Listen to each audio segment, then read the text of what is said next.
Hi! Magandang hapon, magandang araw. Dito ako sa gitna ng abaka, tanim naming abaka. Sasagutin ko lang yung tanong, ano do yung variety ng abaka na pinunla ko nung napanood na. Ang sagot ko, native yun dito sa amin. Pero, ang tawag talaga doon, dito sa amin is abakang puti. Meron kami dito dalawang klase ng abaka, yung abakang itim, ang tawag din abakang itim, at saka abakang puti.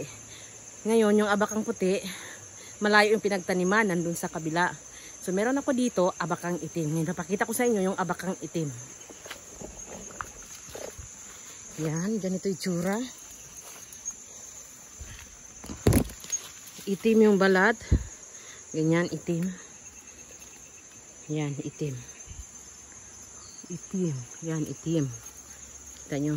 Yung abakang puti naman na tinatawag namin, ang puno nun, yung parang puno ng saging na saba. Green lang siya, pero ang hibla nun, yun yung pinakamaputi. Ito kasi, ang hibla nito, medyo cream. Hindi ganong white. Yung sa unang balat pa lang. Pero kung sa kalagitnaan na ng hibla niya, maputi na siya. Pero sa first talaga na first na balat, pag in-extract, siya, creamy color, hindi ganong white. Yun. Ang tawag dito is abakang itim.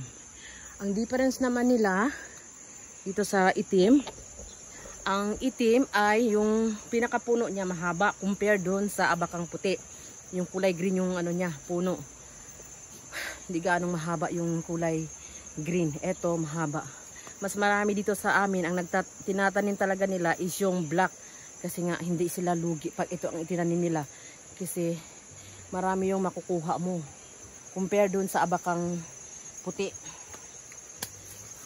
Yan. Yun yung abakang itim. Matataas. Ito matataas. Taas yung puno niya. Yan.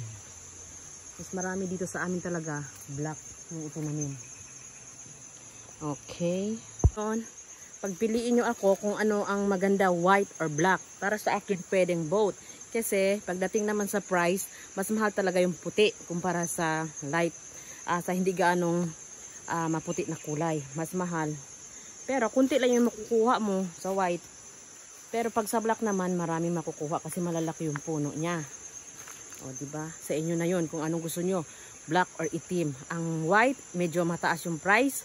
Tapos, sa black naman, medyo mababa lang yung price. Sana nasagot ko yung tanong nyo. Salamat. Bye-bye.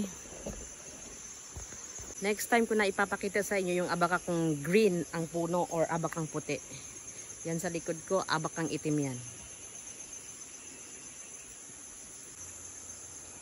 Yan. Ganyan siya sa malayuan.